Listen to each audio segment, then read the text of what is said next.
प्रभु श्री राम के द्वारा चलाए गए बाण से राक्षस राज्य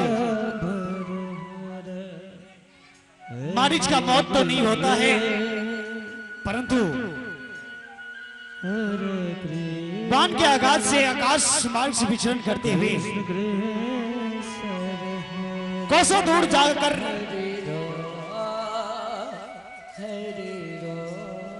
पंचवटी नदी के किनारे जा गिरते हैं और उसी क्षण मारीच को यह ज्ञात हो जाता है कि स्वयं नारायण इस धरती पर समस्त दुराचारियों का संहार करने के लिए मानव का रूप धारण करके जो अवतार ले चुके हैं। और उसी दिन से भगवान श्री राम का नाम अपने मन में उच्चारते हुए अपने जीवन को श्रेष्ठ कर रहे हैं। और उधर कई दिनों के पश्चात महामुनि गुरु विश्वामित्र जी का यज्ञ भगवान श्री राम और लखन लाल दोनों भाई के संरक्षण में बिना किसी विघ्न बाधाओं के सफल होता है। महामुनि गुरु विश्वामित्र जी अपने यज्ञ को सफल करके अपने स्थान को छोड़ खड़े होते हैं। इस प्रकार से बिना किसी विघ्न बाधाओं के सफल होने के पश्चात महामुनि गुरु विश्वामित्र जी अपने स्थान से खड़े होते हैं और मणि मन भगवान श्री राम का जय जयकार करते हुए प्रभु श्री राम के पास पहुंचते हैं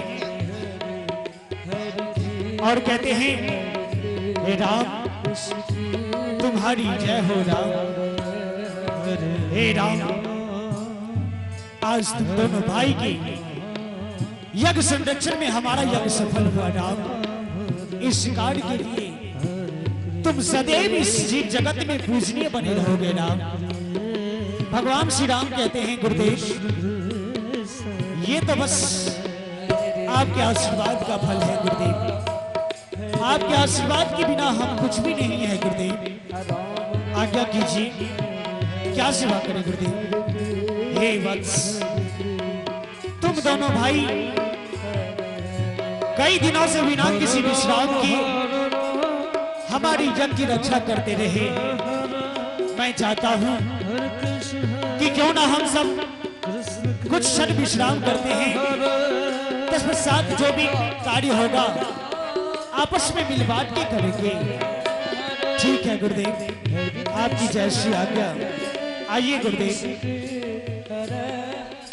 भगवान श्री राम लखनलाल सहित महामुनि गुरु विश्वामित्र जी अपने आश्रम की ओर प्रस्थान करते हैं।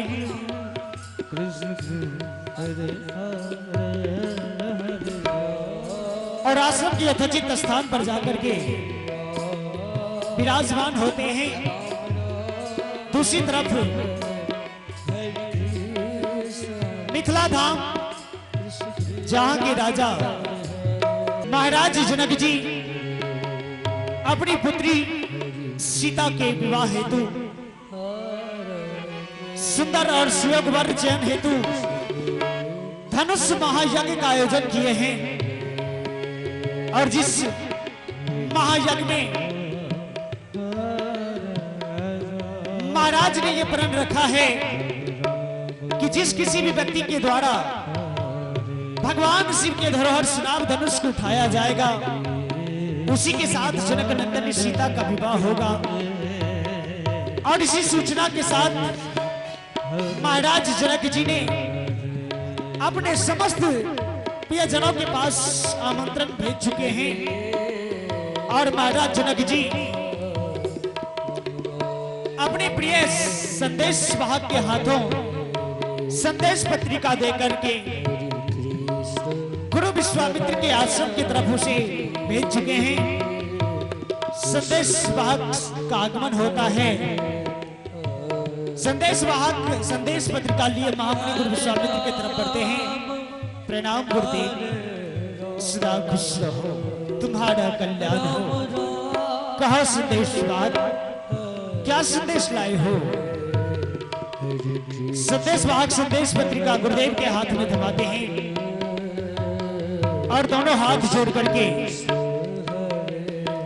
संदेश वाहक गुरुदेव से कहते हैं, गुरुदेव हमारे महाराज अपनी पुत्री के विवाह हेतु धनुष महायज्ञ का आयोजन किए हैं, जिसमें हमारे महाराज ने आपके समस्त प्रियजनों के साथ यथोचित समय पर आने का आमंत्रण भेजे हैं। अब आज्ञा कीजिए गुरुदेव, हम आपकी क्या सेवा करें।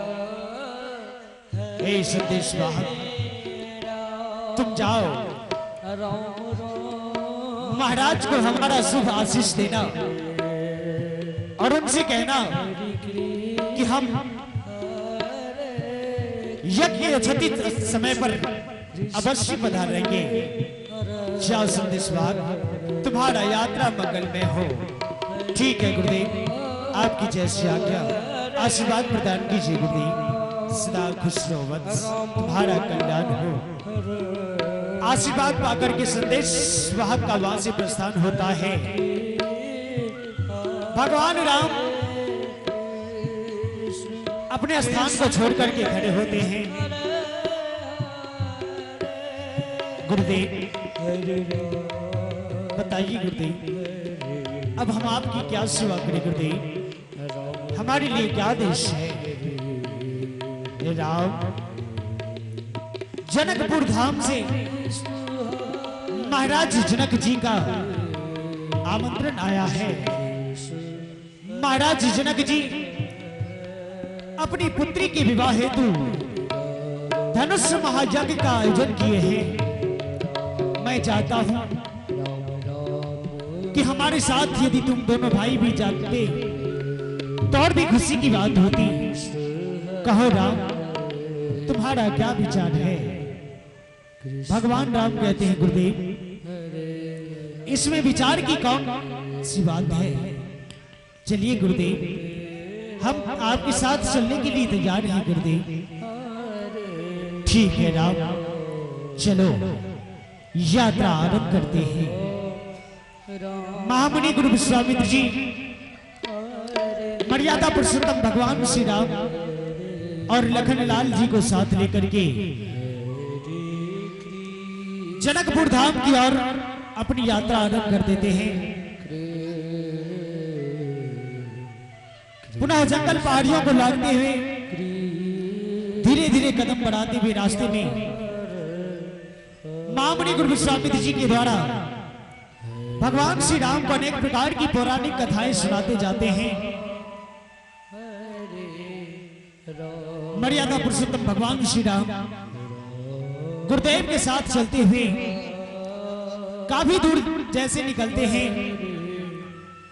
तो भगवान श्री राम की नजर एक सुना सा आश्रम की तरफ पड़ता है, जिस आश्रम को देख करके भगवान श्री राम के मन में अनेक प्रकार के विचार उत्पन्न होने लगती है। महामुनि गुरु विश्वामित्र से कहते हैं, गुरुदेव क्या बात है वत्स। भगवान राम कहते हैं, गुरुदेव इस स्थान को देख करके मन में विचित्र सा भाव उत्पन्न हो रहा है गुरुदेव। ऐसे मन भावन सा स्थान पर मुझे दूर दूर तक कोई पशु पक्षी नजर नहीं आ रहा है गुरुदेव। यहाँ तक कि ऐसे सुंदर कुटिया में कोई प्राणी नजर नहीं आ रहा है। क्या बात है गुरुदेव, मुझे इसके बारे में कृपा करके विस्तृत जानकारी दीजिए गुरुदेव। महामुनि गुरु विश्वामित्र कहते हैं, वत्स राम, यह जो तुम कुटिया देख रहे हो, यह कुटिया गौतम ऋषि का है, जो कि अपनी पत्नी अहिल्या के साथ इस स्थान पर वास करते थे। अहिल्या जो कि अत्यंत सुंदर थी, जिसकी सुंदरता पर कोई भी मोहित हो जाता था।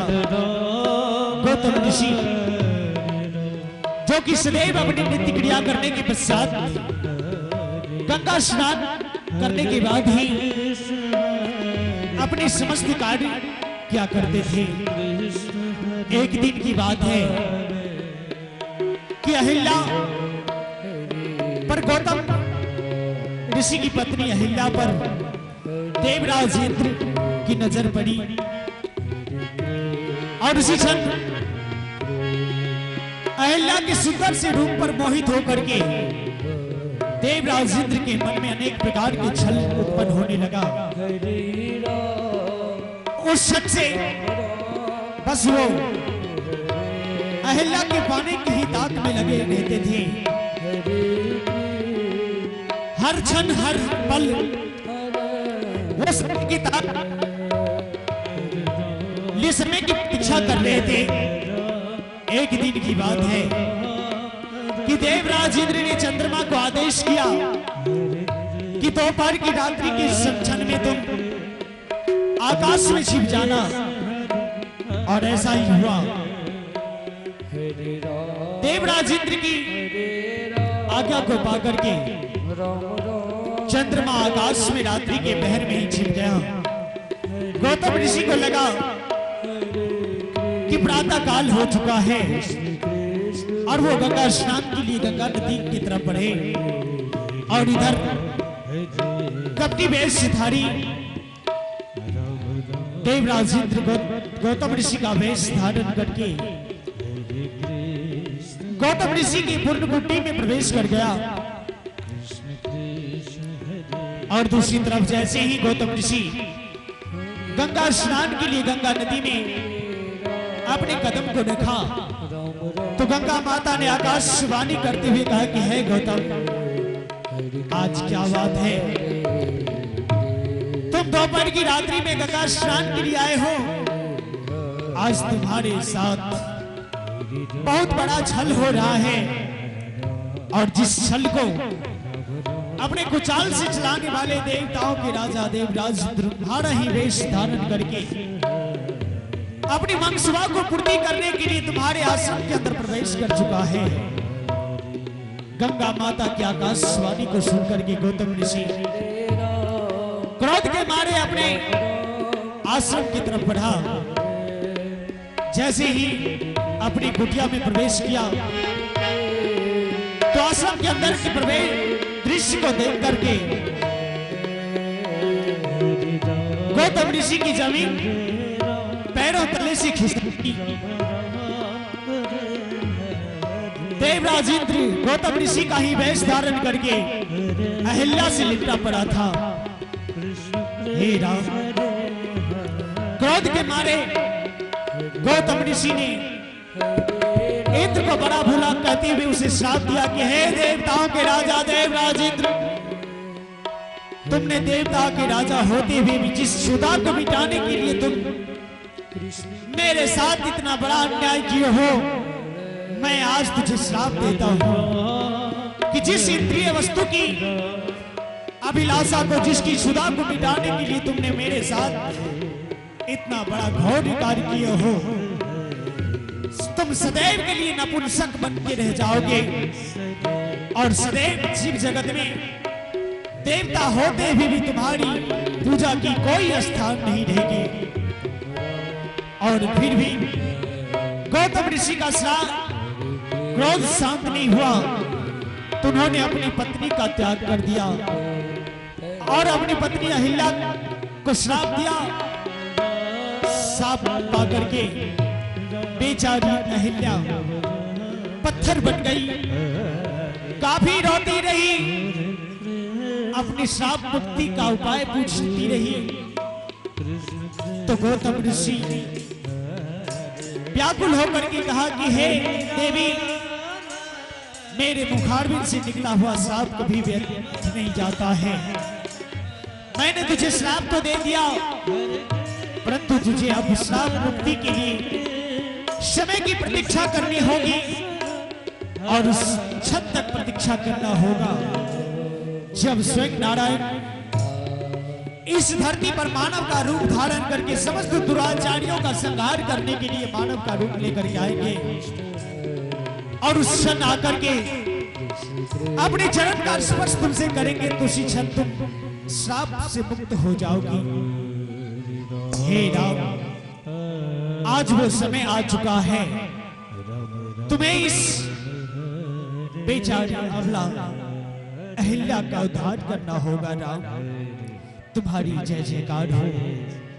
भगवान राम कहते हैं ठीक है गुरुदेव, आपकी जैसी आज्ञा, आशीर्वाद दीजिए गुरुदेव।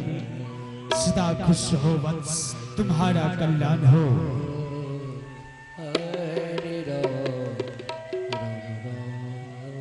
आशीर्वाद पाकर के प्रभु श्री राम पत्थर बनी नारी अहिल्या की तरफ बढ़ते हैं और अपने चरण का स्पर्श करते हैं। चरण का स्पर्श पाकर के अहिल्या फिर से श्राप मुक्त होकर के खड़े होती है और प्रभु श्री राम के चरणों में प्रणाम। प्रभु सदा खुश रहो। हे प्रभु, मैं कई वर्षों से बस आपकी आने की राह देख रही थी प्रभु, कि कब हमारे नाथ आएंगे और मुझे शाप मुक्त करके पुनः फिर से नव जीवन देकर अपने स्वामी के साथ खुशहाली का जीवन प्रदान करेंगे। आप महान हैं प्रभु। भगवान श्री राम कहते हैं अहिल्या जाओ, तुम्हारा उद्धार हुआ अहिल्या। तुम्हारे भाग में जितना दुख की घड़ी थी उसको तुमने शेष कर लिया है।